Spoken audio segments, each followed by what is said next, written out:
ഇതിനകത്ത് സർക്കാരാണ് ഇപ്പോൾ അതിൻ്റെ അകത്ത് പ്രതികൂട്ടി നിൽക്കുന്നത്. സർക്കാർ ഇക്കാര്യത്തിൽ വലിയ ഒളിച്ചുകളിയാണ് നടത്തുന്നത്. ആരെയോ സംരക്ഷിക്കുന്നതിന് വേണ്ടി, കുറേ ആളുകളെ സംരക്ഷിക്കുന്നതിന് വേണ്ടി സർക്കാർ നടത്തുന്ന ഒളിച്ചുകളിയാണ് എല്ലാവരും വഷളാകുന്ന ഒരു സാഹചര്യത്തിലേക്ക് ഇവിടെ എത്തിയിരിക്കുന്നത്. സിനിമാ രംഗത്ത് നിൽക്കുന്നവരെല്ലാം കുഴപ്പക്കാരാണ്, എല്ലാം കൊള്ളരുതാത്തവരാണ് എന്നുള്ള ഒരു തോന്നൽ ആളുകളുടെ ഇടയിൽ ഉണ്ടാക്കാനുള്ള കാരണം പോലും സർക്കാരാണ്. അതിലൊരു ന്യൂനപക്ഷ ആളുകൾ മാത്രമാണ് കുറ്റവാളികളായിട്ടുള്ള ആളുകൾ. എത്രയോ നല്ല മനുഷ്യർ സിനിമയിലുണ്ട്, എത്രയോ നല്ല ആളുകൾ സിനിമയിലുണ്ട്, എത്രയോ അരനൂറ്റാണ്ടിലധികം കാലം സിനിമാ രംഗത്ത് നിന്നിട്ടും ഒരു കറ പോലും പറ്റാതെ, ഒരു പോറൽ പോലും ഏൽക്കാതെ നിൽക്കുന്ന എത്രയോ മനുഷ്യരുണ്ട്. അവരും ഇപ്പോൾ കുറ്റവാളികളായി ജനങ്ങളുടെ മുന്നിൽ നിൽക്കുകയാണ്. കാരണം എന്താ? യഥാർത്ഥ കുറ്റവാളികൾ ആരാണ് എന്നത് സർക്കാർ മറച്ചു വയ്ക്കുന്നു. അതുകൊണ്ടാണ് ഈ നിരപരാധികളായ സത്യസന്ധരായ മനുഷ്യർ പോലും അപമാനിക്കപ്പെടുന്ന ഒരു സാഹചര്യം ഇന്ന് കേരളത്തിലുണ്ടായിരിക്കുന്നത്. അത് സർക്കാർ അതിനകത്ത് പരിഹാരം ഉണ്ടാക്കിയേ പറ്റുള്ളൂ. ഞങ്ങൾക്ക് സർക്കാരിനോട് ചില ചോദ്യങ്ങൾ ചോദിക്കാറുണ്ട്. ഇപ്പോൾ ഒരാളും മറുപടി പറയുന്നില്ല. സാംസ്കാരിക മന്ത്രിയോട് ചോദിച്ചാൽ എനിക്കൊന്നും പറയാനില്ല, മുഖ്യമന്ത്രി ഒന്നും പറയില്ല, ഇഷ്ടമുള്ളത് ചോദ്യത്തിന് മാത്രമേ മറുപടി പറയുള്ളൂ. സ്പെസിഫിക് ആയിട്ടുള്ള 5 ചോദ്യങ്ങൾ ഞങ്ങൾ ചോദിക്കുകയാണ്. ആ ചോദ്യത്തിന് സർക്കാർ മറുപടി പറയണം. ഈ 5 ചോദ്യത്തിനുള്ള കൃത്യമായ ഉത്തരം, എല്ലാ വിഷയങ്ങൾക്കുള്ള പരിഹാരവും.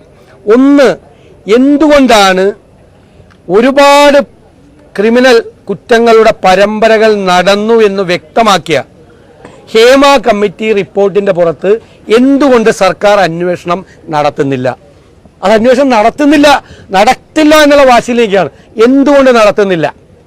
രണ്ടാമത്, നിയമത്തിൻ്റെ ഭാരതീയ നാഗരിക സുരക്ഷാ സംഹിതയുടെ 176(1) വകുപ്പും ഭാരതീയ ന്യായ സംഹിതയുടെ 199(c) വകുപ്പും അതുപോലെ പോക്സോ ആക്ടിൻ്റെ 21-ാം വകുപ്പിൻ്റെയും നഗ്നമായ ലംഘനമാണ് ഇവിടെ നടന്നിരിക്കുന്നത്.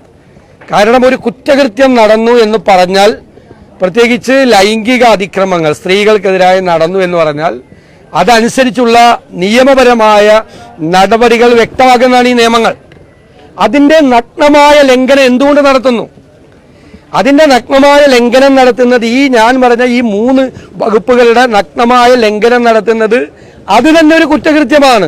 എന്നിട്ടും സർക്കാർ എന്തുകൊണ്ട് അതിന്മേൽ നടപടികൾ സ്വീകരിക്കുന്നില്ല? മൂന്നാമത്തെ ചോദ്യം, വിവരാവകാശ കമ്മീഷൻ പറഞ്ഞത് കൂടാതെയുള്ള കുറേ പേജുകളും ഖണ്ഡികകളും ആരെ രക്ഷിക്കാൻ വേണ്ടിയിട്ടാണ് സർക്കാർ വെട്ടിമാറ്റിയത്, കൃത്രിമത്വം കാണിച്ചത്?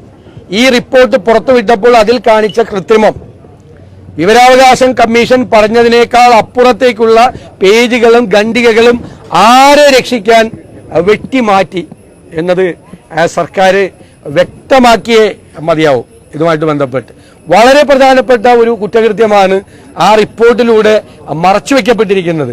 ആരാണ് എന്നറിയാത്ത ഒരു സ്ഥിതിയിലേക്ക് ശരിക്കും പോവുകയാണ് സർക്കാർ.